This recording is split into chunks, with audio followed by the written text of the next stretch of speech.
Good morning. I might have lots of football related stuff behind me, even the mug with my first cup of tea of the day. However, this video is all about fishing. It's the final day of the river season and I'm off to a small brook after 3 spined sticklebacks.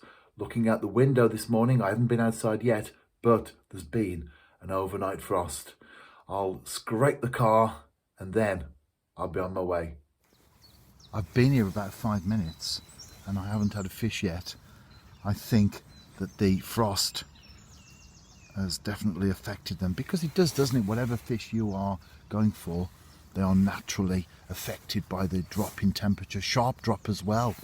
Anyway, this is my setup. It's called Poacher's Pocket. That's the name of the rod and reel. I've had this for a few years now. It's been excellent, especially in these tight spots. That's why I'm filming with the phone on the ground, because I can't really get a tripod into the place where I am. I've got, well, it's £4 line on the main line, but I've got loop to loop, £1 6 ounce, got a shot there and a maggot on a size 16 hook.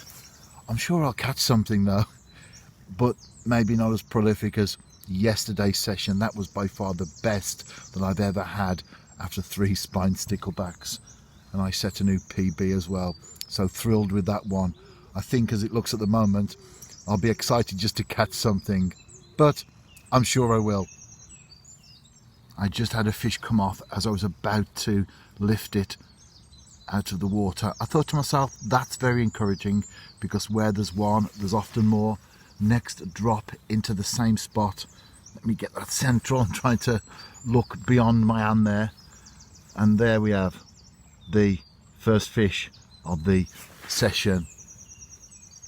What I do find in the spots that I fish is, even though they are small and tight, nevertheless the fish themselves can be very concentrated at times. So there might be a slight undercut in the bank, so cold it is there in the bank, and that may extend for 8 feet in front of me, but the fish themselves will be in one very, very tight area.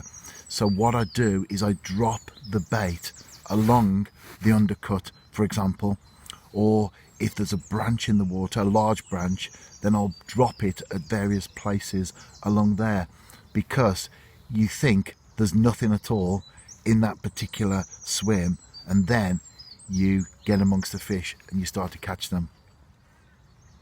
The sun's popping its head over the far bank. Although it's a small brook, it does have the same features, but in miniature compared to a big river. So it's a valley of sorts and a tiny trickle of water rather than a torrent.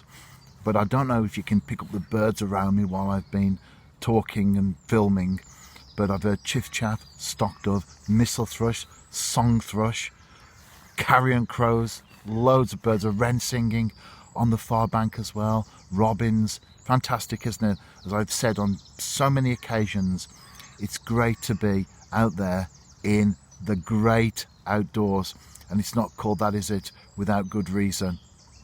I am catching, but not particularly big fish. This is the 3rd one of the session. The scales have not put in an appearance just yet, but that's okay, because I'm enjoying it, and that's the most important thing.